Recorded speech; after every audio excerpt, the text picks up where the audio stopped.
I'm currently hiking the Appalachian Trail as part of the Border to Border calendar year Triple Crown, and I've gotten a lot of questions about clothing, specifically like that type of gear, rain gear, wind gear, what I'm using to stay warm because it's a pretty early AT through hike. I think a lot of people usually start down in Georgia, maybe like the middle of March towards the start of April.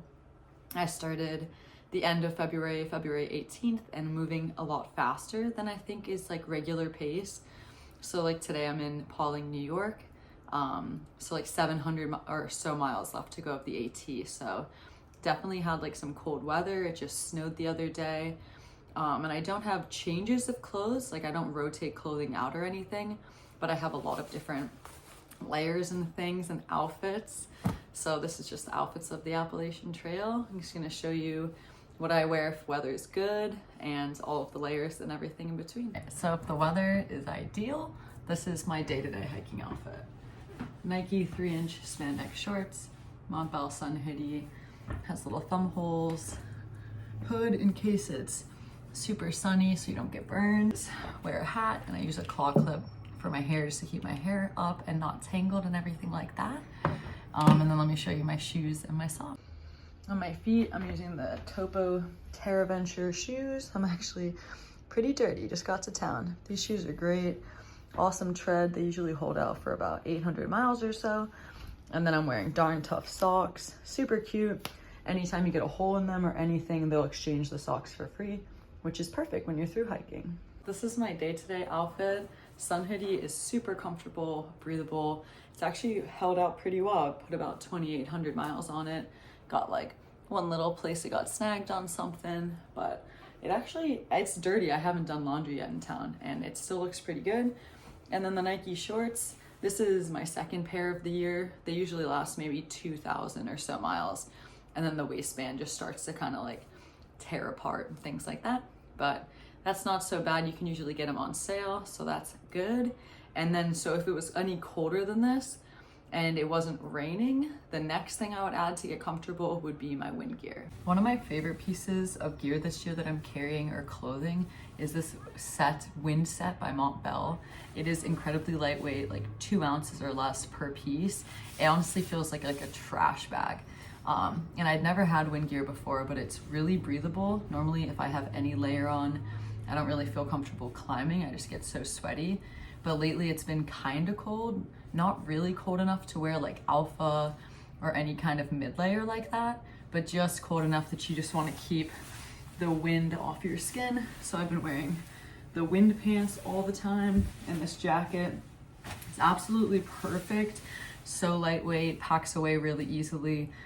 And then at night, if I'm wearing my alpha, I'll wear this over it and it'll just be like an extra little layer of warmth. Of all of the clothing and gear and stuff that I'm using this year, I think the items that I love the most so far are the Montbell wind gear.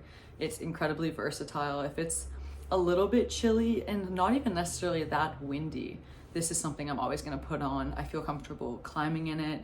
Obviously, like you really don't want to get it wet, but like it dries out pretty well from sweating. So this morning it was probably 35-ish degrees. I started the day wearing this full wind set and I wore it for like the first hour or so. And then I wound up wearing this jacket for 25 miles for the entire day. It's just so comfortable. If I get a little warm climbing, I'll just unzip, kind of open it up. But this is gotta be one of my favorite things that I own right now, honestly.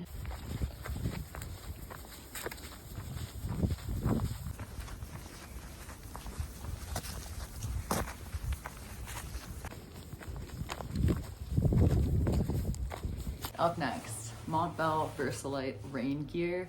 This is probably the best rain gear I've ever owned. I've used like classic frog togs, which are a really cheap alternative to like more expensive ultralight rain gear. They're just not super sturdy. And then I've used Outdoor Research. They're like helium, which is a pretty good mid-range rain jacket. But this is incredible. Full pit zips, so it's super easy to ventilate while you walk. There's pockets in the front so you can keep your hands warm and like out of the rain. And then I have the pants as well. Both of these are a men's size medium. I just find I'm 5'6". It's like a perfect size, length, and everything so that I'm well protected. If the jacket's on with no pants, my shorts are at least like half covered, so I'm not getting as wet. But yeah, some of the best rain gear I've probably ever owned, honestly. It zips. That's probably like the best feature of this jacket is how easy it is to zip and unzip the pits, and then front pockets.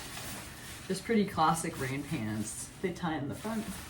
But yeah, I've noticed like hiking and it gets hot, I don't wet out or anything, and this jacket definitely keeps me dry. We were in like sleet and snow the other day, and I was pretty dang dry and comfortable. Another piece of rain gear that I have from Montbell, which I've really liked, is their like rain and wind gloves. So like a waterproof glove in case it's raining all day, because I have a regular pair of gloves, which I also really like. But if it's pouring rain, they just get wet and then your hands are cold. So if it's super cold and rainy, I'll wear my gloves with these waterproof covers over them.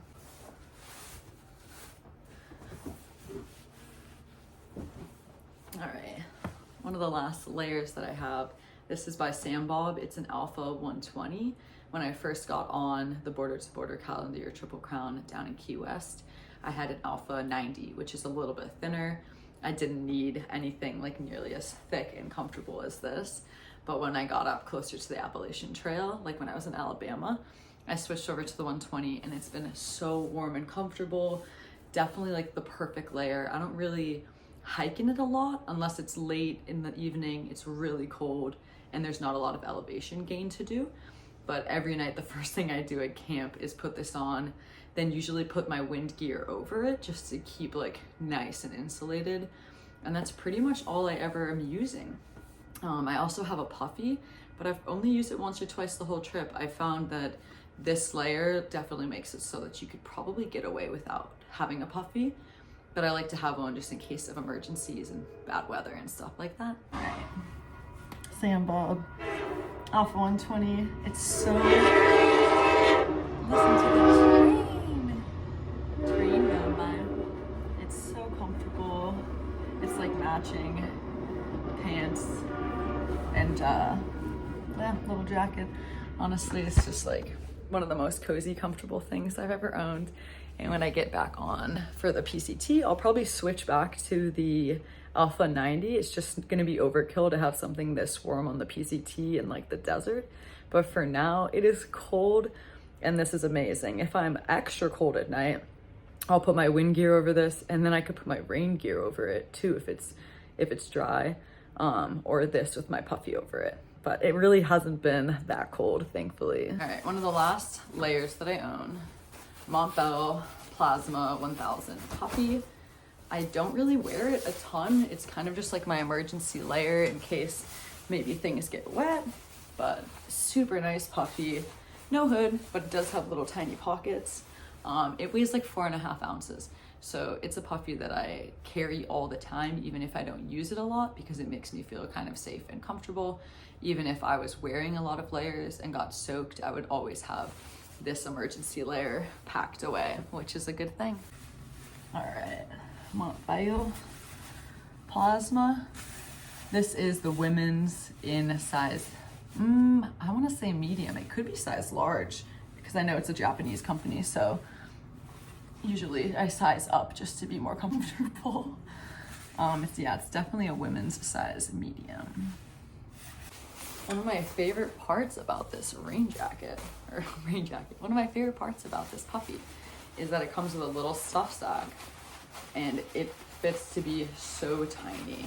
So most nights I have it in my clothes bag. I'm just using it as a pillow, but yeah, 1,000 fill puffy, 4.5 ounces. That's not bad. All right, this is my last outfit. If I was in town doing laundry, which I'm about to do in like the next 20 minutes, I'm gonna wash my Alpha, my sun hoodie, my shorts, my everything. The only thing I'm not gonna wash is my buff, which you can use as a headband, you can use as a neck gaiter, but when I'm in town, I use it as a shirt. And then you always have a clean, small layer that you can wear, but you don't have to carry like sleep clothes or any kind of heavy clothes. So this weighs a couple ounces, and it's multi-purpose. So this is my last outfit of the trail. All right, so that's everything. I think when you're through hiking, people ask a lot like, how many changes of clothes do you have? How many sets of clothes do you need? And I think it's really not about having sets of clothes as much as it is having useful layers that all kind of serve their own individual purpose. So buff and shorts, if it's really hot and I'm doing laundry, this is perfect. I carry an extra pair of socks, so I have those handy. Then I could have my sun hoodie and my shorts, or you know, my wind layer and my wind pants, my Sambob alpha layer, or my rain gear. And then I also carry a puffy. So between all these different layers, I'm able to pretty much be comfortable in all temperatures, whether I'm hiking, in town, in a shelter. Yeah, so by itself, it's not necessarily every one piece of gear is like the only thing you could possibly need, but having like the whole array of everything checks all the boxes. They're all relatively lightweight. The wind gear's 2 ounces for the top, 2 ounces for the bottom. The rain pants are about 2 or 3 ounces. The rain jacket is about 6 ounces. The Sambob Alpha, the 120, is a little bit heavier. I honestly couldn't tell you how much it weighs because I had the 90 and I knew that that was pretty light, but I wanted to be warmer. So to me, it doesn't really matter what that weighs because I need to be carrying it. More so, I'm just excited to get into warmer weather because it's pretty bulky packing it away, but it's so lightweight, like it really doesn't matter. But yeah, that's everything. Hope you enjoyed all the gear and clothes and stuff that you might need for the Appalachian Trail. And these are the same types of things I'm going to be using on the Pacific Crest Trail and the Continental Divide Trail later on this year.